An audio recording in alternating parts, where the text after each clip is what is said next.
은혜 받으실 하나님의 말씀은 사도행전 1장 4절로 8절에 있는 말씀입니다. 이 계시의 말씀을 읽을 때에 오늘도 우리에게 들려주시는 성령님의 음성으로 들려줄 수 있기를 원합니다. 우리 함께 낭독을 하겠습니다. 사도와 함께 모이사 그들에게 분부하여 이르시되 예루살렘을 떠나지 말고 내게서 들은 바 아버지께서 약속하신 것을 기다리라. 요한은 물로 세례를 베풀었으나 너희는 몇 날이 못되어 성령으로 세례를 받으리라 하셨느니라. 그들이 모였을 때에 예수께 여쭈어 이르되 주께서 이스라엘 나라를 회복하심이 이때이니까 하니 이르시되 때와 시기는 아버지께서 자기의 권한에 두셨으니 너희가 알 바 아니요 오직 성령이 너희에게 임하시면 너희가 권능을 받고 예루살렘과 온 유대와 사마리아와 땅끝까지 이르러 내 증인이 되리라 하시니라. 시온 찬양대 찬양이 있겠습니다.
우리 옆 사람과 이렇게 인사를 나누겠습니다.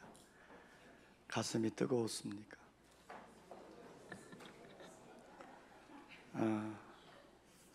날씨는 뜨거워지는데 우리의 가슴은 냉랭해지는 것은 아닐런지요.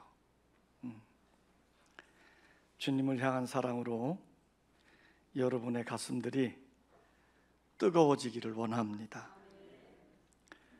자, 오늘 우리가 함께 읽었던 본문 말씀은 우리 예수님이 승천하기 직전에 사랑하는 제자들과 따르고는 무리들에게 간절히 당부했던 말씀입니다. 우리 예수님이 부활하신 후에 40일 동안 제자들과 성도들을 찾아다니면서 부활하심을 보여주고 부활하심을 확신시켜 주었습니다. 그리고 이제 감람산에서 이제 하늘로 승천하게 되는데 이때 그곳에 모인 무리들이 500여 명 되어졌습니다. 주님은 그들을 바라보시면서 간절한 마음으로, 염려스러운 마음으로 이렇게 당부를 하는 겁니다. 내가 너희들을 놔두고 가는 것, 양을 이리 가운데 놔두고 온 것처럼 불안하다. 그럴 만도 하지요. 우리 예수님이 살아 계셨을 때, 또 그분이 능력으로 역사하실 때, 그래도 제자들은 그 예수님을 부인하기도 하고 그 예수님 곁을 도망치기도 했었습니다. 그런데 그 예수님이 이제 하늘로 완전히 올라가시게 된 거예요. 그래서 그 사랑하는 제자들을 또 백성들을 보면서 내가 너희들 놔두고 가는데 불안하다. 장차 너희들이 살아갈 세상 험하기도 하고 십자가를 져야 되기도 하는데 그런 어려운 상황들을 만나면 너희들이 끝까지 믿음을 지킬런지 참 염려스럽다. 우리 주님이 이렇게 안타까운 말을 하면서 그 제자들에게 이렇게 당부를 하는 겁니다. 내가 아버지께로 가면 아버지가 약속하신 보혜사를 너희에게 보내주리니 너희는 위로부터 능력에 비울 때까지 이 성을 떠나지 마라. 누가복음 24장 49절에 보면요, 볼지어다 내가 내 아버지께서 약속하신 것을 너희에게 보내리니 너희는 위로부터 능력으로 입혀질 때까지 이 성에 머물라 그랬어요. 우리가 위로부터 능력에 입혀져야 고난을 당할 때에 도망가는 자가 아니라 승리하는 자가 되어질 수 있고, 많은 시험거리가 환난이나 핍박이 와도 그것을 피해 도망가는 자들이 아니라 그것을 이겨갈 수 있는 자들이 되어지기 때문이에요. 그래서 우리 주님이 간곡히 말하는 거예요. 너희는 위로부터 능력을 입히울 때까지 이 성을 떠나지 마라. 자, 그러시면서 우리 주님이 오늘 말씀 가운데 보면 네 가지의 것을 당부하고 있습니다. 오늘 너희들이 위로부터 능력을 입히기 위해서는 반드시 이 네 가지의 것을 행해야 된다는 거예요. 첫째는 예루살렘을 떠나지 말라는 겁니다. 그러니까 위로부터 능력이 입혀지기 위해서는 반드시 어디에 머물러 있어야 되느냐? 예루살렘에 머물러 있어야 된다는 거예요. 왜 예루살렘을 떠나지 말라고 했을까? 예루살렘이 주는 의미는 무엇일까? 다윗은 예루살렘을 이스라엘의 수도로 삼고 실로에 있는 하나님의 법궤를 예루살렘으로 이렇게 모셔왔습니다. 솔로몬은 7년 동안 하나님의 성전을 이 예루살렘에 잘 건축을 하고 그리고 지성소에 하나님의 법궤를 모셨습니다. 그래서 하나님을 경외하는 이스라엘 백성들은 바로 이 예루살렘 성전에서 하나님을 경배하고 하나님께 예배를 드렸습니다. 그러므로 예루살렘이라고 하는 곳은 어떤 곳입니까? 하나님이 임재해 계신 곳입니다. 말씀이 살아있는 곳입니다. 하나님의 백성들이 예배하는 곳입니다. 모든 하나님의 백성들의 삶의 중심점이 바로 이 예루살렘이라는 거예요. 오늘 예수님은 사랑하는 주의 백성들에게 말합니다. 예루살렘을 떠나지 마라. 오늘 우리 사랑하는 성도들을 향해서 주님이 이렇게 말씀합니다. 위로부터 하나님의 능력으로 덧입혀지기 위해서는 우리로 하여금 예루살렘을 떠나지 말라고 당부하는데, 우리에게 예루살렘은 어떤 곳입니까? 하나님을 믿는 신앙이 있는 곳이에요. 하나님의 성령은 하나님을 믿는 신앙 위에 내려진다고 하는 말이에요. 예루살렘은 우리에게 어떤 곳입니까? 하나님의 교회입니다. 이 교회는 예수님의 피값으로 사신 교회입니다. 그러므로 이 교회는 성도들의 신앙의 훈련소이기도 하고, 또 영성 훈련소이기도 하고, 사랑의 교제를 나누는 이곳인데, 바로 이곳을 떠나지 말고 이곳에서 하나님의 능력으로 덧입혀져라, 그 말이에요. 우리 성도들로 하여금 예루살렘을 떠나지 말라고 하는 말은 주의 종과 주의 성도들을 떠나지 말라고 하는 말이에요. 사실 우리가 믿음으로 살아갈 때 하나님이 멀어지면요, 자동적으로 주의 종도, 주의 백성들, 성도들도 멀어집니다. 그러나 내가 하나님을 가까이 하는 한 해는 절대적으로 주의 종도 가까워지고 성도들도 가까워지는 거예요. 오늘 믿음의 성도들이 아름다운 사랑의 교제를 이루어갈 때 믿음의 진보를 이루어갈 수 있는 것입니다.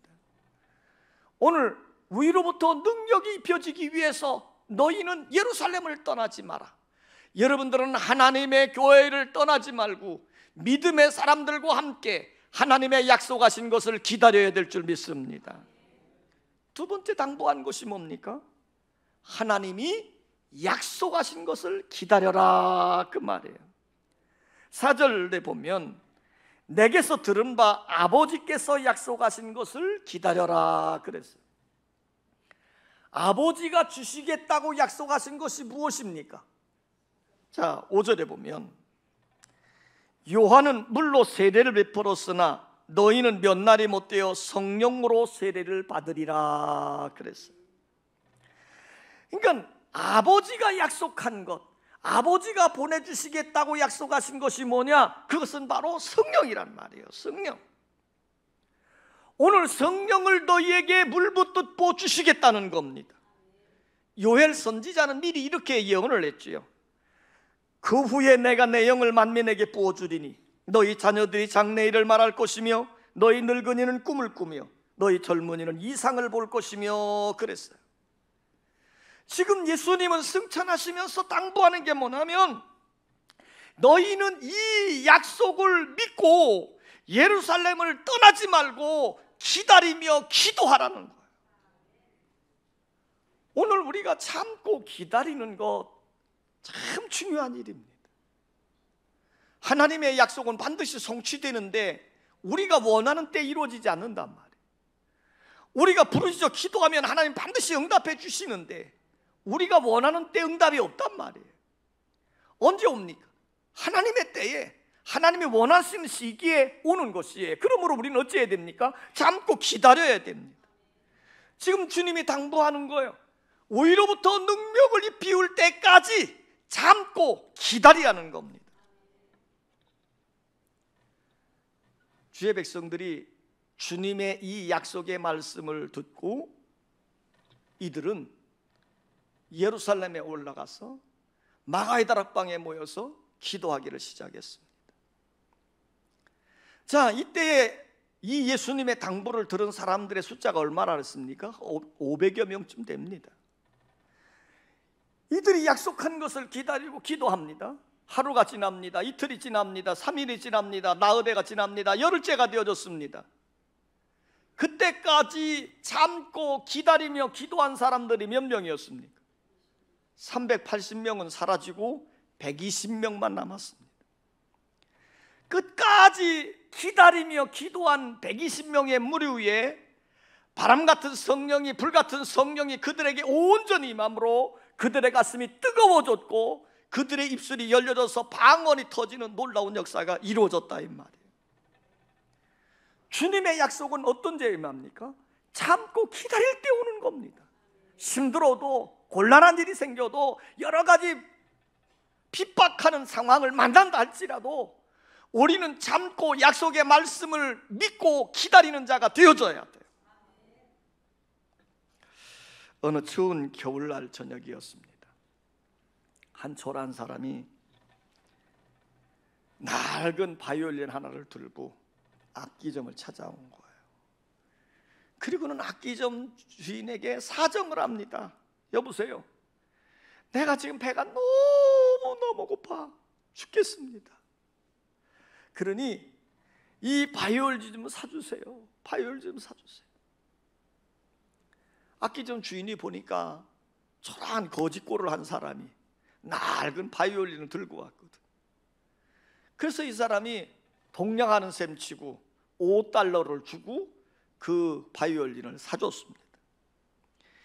이 사람은 $5를 쥐고는 쏜살같이 가게 문을 나가버렸어요. 잠시 후에 이 악기점 주인이 그 낡은 바이올린의 줄을 이제 튕겨봤어요. 그랬더니 너무너무 청아하고 맑은 그런 소리가 나는 거예요. 깜짝 놀래가지고 불을 켜고 그 악기를 쫙 들여다봤더니 그 바이올린 그 안쪽에 이렇게 새겨져 있는 글이 있었습니다. 안토니오 스트라디바리 1704년 제작. 이 스트라디바리라고 하는 분은 어떤 분이냐면 이탈리아 사람인데요, 바이올린 제조에 있어서 세계적인 장인이었습니다. 명인이에요. 그러니까 음악하는 사람들이 전부 이 디바리에 이 바이올린을 사려고 막 찾고 찾는데도 못 찾았거든요. 그래서 이 악기점 주인이 그거를 보고 깜짝 놀라서 밖을 뛰쳐나가 봤더니 이거를 들고 왔던 사람은 어디론가 사라져버리고 만 겁니다. 자기의 배고픔을 참지 못해서 겨우 몇 끼니 채워줄 수 있을 정도의 $5를 주고 그 값비싼 것을 팔고 마른 거예요. 그 당시에 이 디바리의 이 바이올린은요, 최소로 쳐도 $100,000를 호가하는 진품이었다는 겁니다. 참으로 안타까운 일이죠.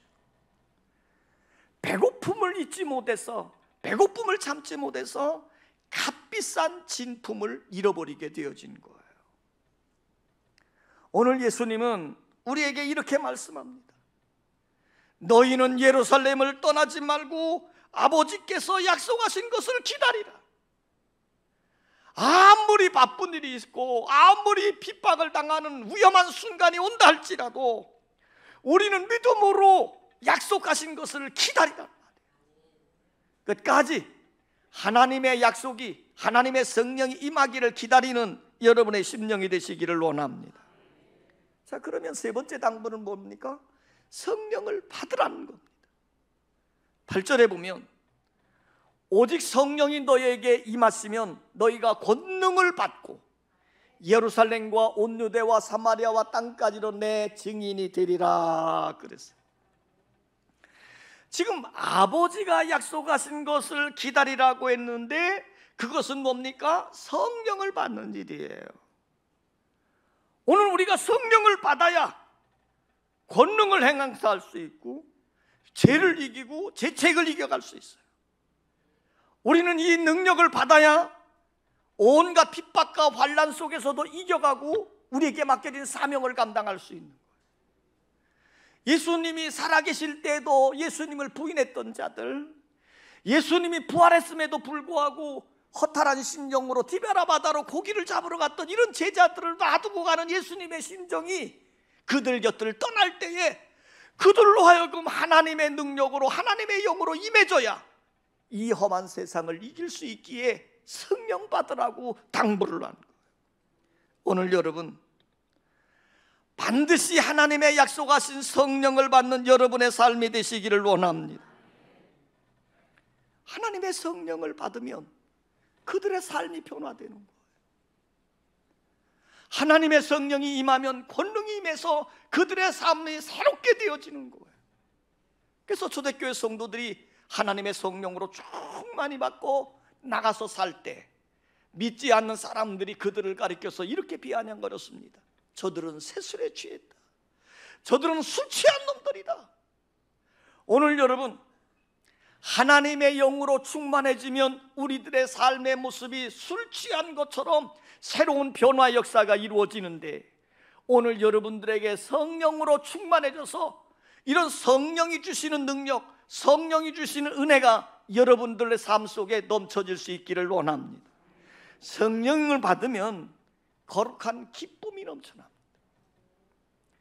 여러분이 형용할 수 없는 기쁨이 여러분 속에 넘쳐지는 거예요. 술 취하면 어떻습니까? 기분이 아딸딸해지면서 근심이나 염려가 다 사라져 버리는 거예요. 그래서 가정에 우환질고가 생겨져 가지고 힘들어 가지고 술을 마셨더니 그 다음에는 술을 취하게 되어지면요, 그런 거 다 잊어버리고 혼자 좋아가지고 흥얼흥얼대는 게 이게 술 취함이에요. 오늘 하나님의 영으로 충만해지면 거룩한 기쁨이 여러분의 심령 깊은 곳에서 샘솟듯 흘러넘치게 되어지. 세상이 힘들어지는 게 아니고 세상이 재밌어지는 거예요. 하나님이 일하는 게 힘들고 고달픈 게 아니고 즐겁고 재밌어지는 거예요. 오늘 여러분에게 하나님의 영으로, 하나님의 은혜로 채워져서 여러분들의 주어진 삶이 재밌어지고 기쁨이 넘쳐지는 은혜로운 역사가 일어나시기를 원합니다. 성령이 충만해지면요, 마음이 담대해집니다. 술 취한 사람들 보세요. 한마디로 말하면 간땡이가 붙습니다. 술 취한 사람들은요, 겁나는 게 없어요. 그래서 음주운전 못하게 하는 이유가 뭡니까? 술 취한 사람들이 운전대 잡으면요, 속도를 신나게 달리죠. 그래서 두려워하지 않아요. 그러다가 지만 죽으면 괜찮은데 다른 사람까지 죽이게 만들잖아요. 술 취한 사람들은 겁대가리 없으니까 이 사람 저 사람 시비 걸어요. 그래서 의도 터지고 그러는 거예요. 성령이 충만해도요, 마음이 담대해집니다. 성령이 없고 은혜가 없을 때에는 작은 환난이나 핍박만 와도 그저 겁나가지고 벌벌 떠는 거예요. 오늘 여러분, 코로나가 지금 기승을 한다고 그러는데, 물론 우리가 이걸 건강관리해서 조심해야 될 필요가 있지만, 여러분에게 은혜가 없으면요, 이게 겁나는 거예요. 두려운 거예요. 문제가 터지면 그게 걱정이 되고 염려가 되는 거예요. 그러나 하나님의 성령이 여러분과 함께하면 여러분의 마음이 강하고 담대해져서 이런 것이 두렵지 않습니다. 왜요? 이 모든 것을 주관할 수 있는 자는 하나님이시니, 하나님이 반드시 도와주시고 지켜주시고 우리의 인생길에 하나님이 선한 길로 반드시 인도해 주실 것이기 때문이지요. 성령이 충만해지면 우리의 마음이요, 후해집니다. 술 취한 사람들의 특징 하나가 있죠. 술 취한 사람들은 째째한 사람이 하나도 없습니다.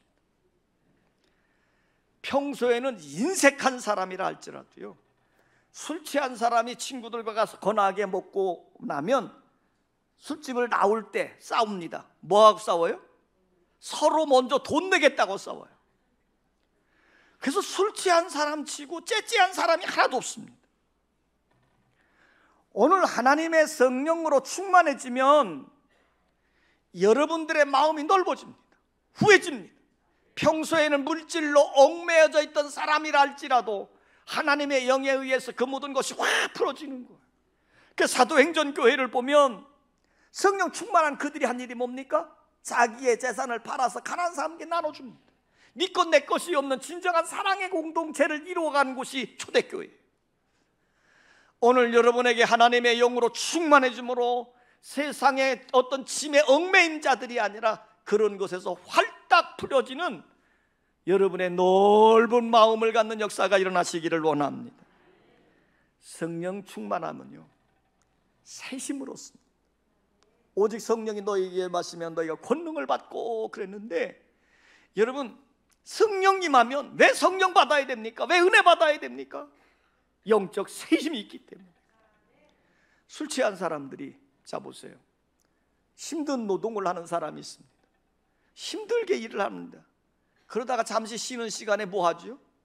막걸리 한 잔 따라놓고 한 잔 쭉 마십니다. 그러고 나면 잠시 뒤에 더 힘있게 일하는 거예요. 무슨 힘으로? 술이 주는 힘으로 그 일들을 감당해 가는 거예요. 이처럼 하나님의 성령은 우리에게 능력을 줍니다. 환난이 오고 핍박이 오고 여러분을 피곤하게 할지라도 여러분 가슴을 뜨겁게 함으로 말미암아 영적 새힘을 얻어서 여러분에게 맡겨진 사명을 감당케 하는 힘을 주신다 그 말이에요. 그러므로 여러분들이 이 험한 세상을 살아갈 때 이길 수 있는 영적 힘이 여러분들 속에 주어질 수 있기를 원합니다. 성령 충만하면 복음의 증인이 되어져요. 자, 술 취한 사람의 특징 중에 또 한 가지가 뭘까요? 술 취하면 말이 많아집니다. 한 말 또 하고 또 한 말 또 하고 그냥 반복하고 그래서 술 취한 사람과 함께 있기가 참 힘들어지잖아요. 왜? 계속 그 말 하니까. 성령 충만해도 여러분의 닫혔던 입술이 열려집니다. 어떤 입술이 열려지느냐?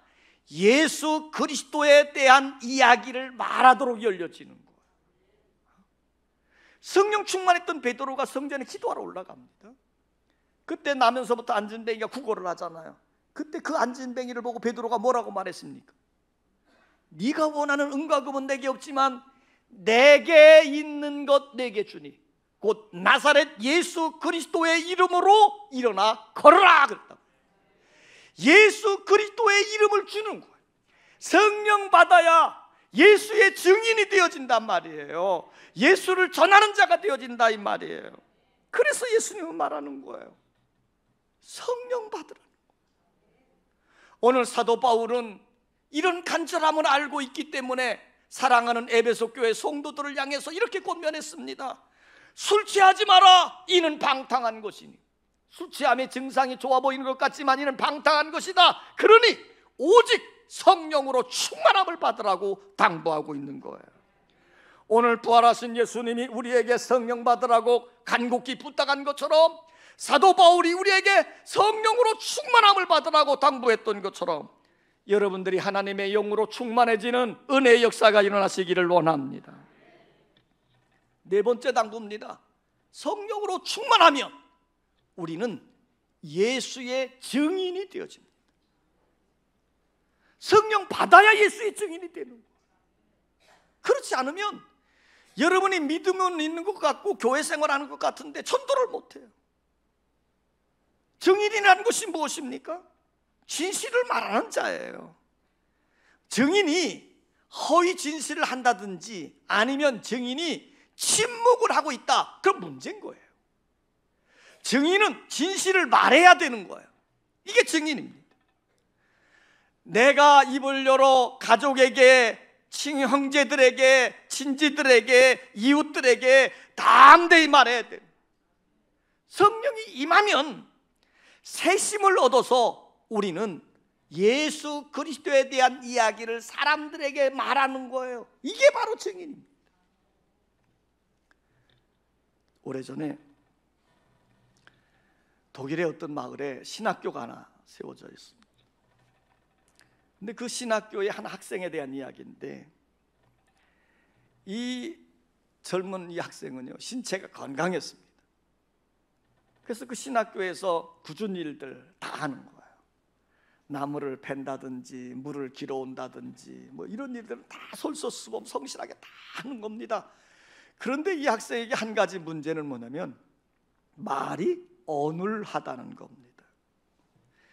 그런데 이 신학교에서는 졸업반이 되어지면 이제 그 전체를 모아놓고 예배를 드리는, 이 체포를 인도하는 그런 일들을 감당하는 거예요. 졸업생들이, 졸업을 앞둔 사람들이 이제 이 예배를 인도하는 거죠. 그러니까 이 어눌한, 이 힘이 센 이 젊은이에게도 이제 졸업할 때가 되어지니 예배를 인도할 때가 다가오게 된 겁니다. 그래서 이 학생이 고민이 됐어요. 그래서 큰 마음을 먹고 학장을 찾아가 가지고 사정사정하는 겁니다. 학장님, 저에게 어떤 힘든 일을 하시든지 지금 감당할 수 없는 그런 큰 일들을 저에게 맡겨주시면 제가 성실히 잘해서 최선을 다하겠습니다. 그런데 저에게 이 예배 때 이 설교하는 것만큼은 면제해 주면 안 되겠습니까? 그리고 사정사정을 했어요. 근데 그 말을 들은 학장이요, 이 학생에게 호통을 치는 거예요. 아니, 복음을 전하는 것이 주의 종된 자의 첫 번째 사명인데 그것을 안 하겠다는 것이 말이 되냐? 그러면서 아주 호통을 쳤어요. 그래서 이 젊은이가 어쩔 수 없이 이제 자기 차례가 되어졌을 때 채플 예배를 인도하게 된 겁니다. 열심히 준비를 해가지고 딱 왔는데 딱 거기에 모인 무리들을 보니까 몇백 명이 모였는데 전부 자기를 쳐다보잖아요. 그러니까 이 학생 겁이 털컥 나버린 겁니다. 준비한 거 하나 생각도 안 나고 도대체 무슨 말을 해야 될지도 모르는 거예요. 그래서 이 학생이 드디어 입을 열었습니다. 여러분, 오늘 내가 무슨 말을 해야 될지 여러분 아시겠습니까? 이렇게 물은 거예요. 아니, 그러니까 거기 앉아있는 사람들이 아니 무슨 말을 꺼내놓고 나서 그 다음 말을 물으면 모르지만 도대체 무슨 말을 할지 어떻게 알겠습니까? 그러니까 전체가 아니요. 그래 고개를 설레서 흔들었어요. 그랬더니 이 젊은 학생이 이렇게 말하는 겁니다. 여러분, 오늘 저도 사실 내가 무슨 말을 해야 될지 모르겠습니다. 그리고 그냥 내려가 버렸어요. 학장이 이 학생을 불러다 놓고 호통을 치는 겁니다. 학생이 이래가지고 되겠느냐? 이래가지고 되겠느냐? 다시 한번 기회를 줄 테니까 그때 다시 하나 안 한다 그러면 아주 혼날 줄 알아. 그 다음 번째 차례가 됐습니다. 이 학생이 또 이제 올라오는 거예요. 준비를 많이 했지요. 그래서 강단에 딱 올라와가지고 보니까 교수님을 비롯해서 학생들이 초롱초롱 전부 자기를 쳐다보는데 그냥 막 겁이 나면서 준비한 거 하나도 생각이 안 나는. 그래가지고 이 학생이 또 막 입을 열긴 열었는데 뭐라고 열었겠습니까? 여러분, 오늘 제가 여기서 무슨 말을 해야 될지 여러분 아시겠습니까? 똑같이 질문한 거예요. 그러니까 듣고 있던 사람들이 저는 봐라, 지난번 아니요 그랬더니 나도 모르겠다 그러고 내려갔잖아요. 그러니까 이 사람들이 이제 뭐라 그랬겠어요? 전부? 예. 그리고 고개를 끄덕끄덕거렸어요. 그랬더니 이 학생이 이렇게 말하는 거예요. 제가 보니까 다 알고 계신데 제가 무슨 말을 하겠습니까? 그리고 내려가 버렸어요. 이 학장이 다시 이 학생을 불러다 놓고 호통을 치는 거예요. 너 이러면 졸업을 안 시키겠다. 졸업을 안 시키겠다. 다시 한번 기회를 줄 테니까 정말 복음을 전하는 자로서 설교를 하라고 호통을 쳤어요. 이제 마지막 기회가 온 거잖아요. 그래서 이 학생이 이제 강단에 이제 올라올 때가 됐습니다. 예배를 인도할 때가 됐어요.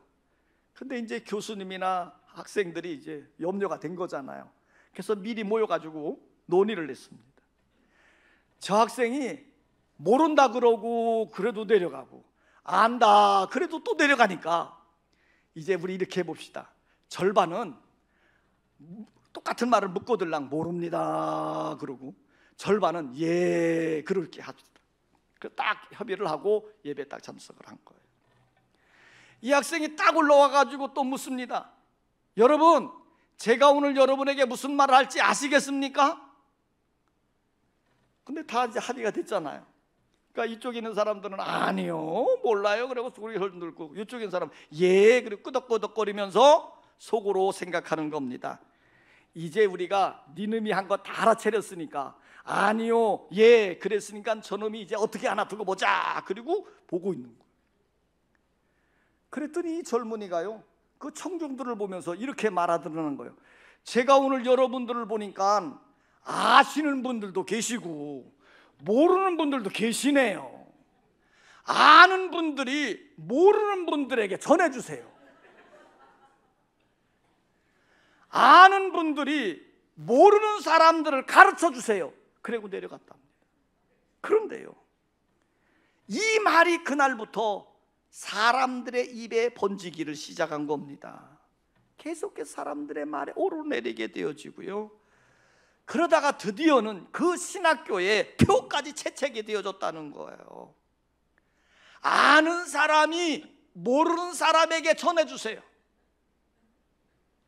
여러분, 지금도 그 신학교에 가면 정문을 통과하고 나면 그 글귀가 딱 쓰여져 있다고 그래요. 오늘 우리가 예수의 증인이 되어진다고 하는 일 어렵다고 여러분 생각하시잖아요. 여러분이 예수에 대해서 아는 것, 예수에 대해서 들은 것을 그대로 들려주면 됩니다. 여러분이 알고 있는 걸 가르쳐주면 되는 거예요. 전도를 너무 어렵게 생각하지 마세요. 여러분이 알고 있는 것을, 여러분이 본 것을 그대로 들려주면 되는 거예요. 그대로 전해주면 되는 거예요. 예수에 대한 이야기를 그대로 전해주는 것, 이게 예수의 증인이 되어지는 것입니다. 오늘 예수님은 승천하시면서 사랑하는 성도들을 향하여 간절한 심령으로 네 가지의 것을 당부했습니다. 예루살렘을 떠나지 마라, 약속하신 것을 기다리라, 성령을 받으라, 예수의 증인이 되어라. 그러면 내가 세상 끝날까지 항상 너희와 함께 있으리라고 주님은 약속해 주었습니다. 오늘 우리가 이 성령 강림절에 하나님의 영으로, 하나님의 말씀으로 충만히 덧입혀 주어서 이 험한 세상에 예수의 참된 증인들이 되어지시기를 주의 이름으로 축원합니다. 아버지 하나님, 우리가 살고 있는 세상이 힘들기도 하고 때로는 두려워해야 될 상황들이 벌어져 가고 있습니다. 이러할 때 우리 주님은 간곡히 부탁합니다. 너희는 위로부터 능력을 입히울 때까지 예루살렘을 떠나지 말고 약속하신 것을 기다리라. 하나님의 성령을 받으라. 그리고 예수의 증인들이 되어져라. 아버지 하나님, 우리는 하나님의 친백성으로서 이 험한 세상을 살아갈 때 환경에 굴복해가는 자들이 아니라, 어려운 시험거리에 무너져 내리는 자들이 아니라 주의 말씀 붙들고 하나님의 능력으로 험한 세상을 이겨가게 하여 주시옵소서. 예수의 증인들로 살게 하여 주시옵소서. 예수님의 이름으로 기도하옵나이다. 아멘.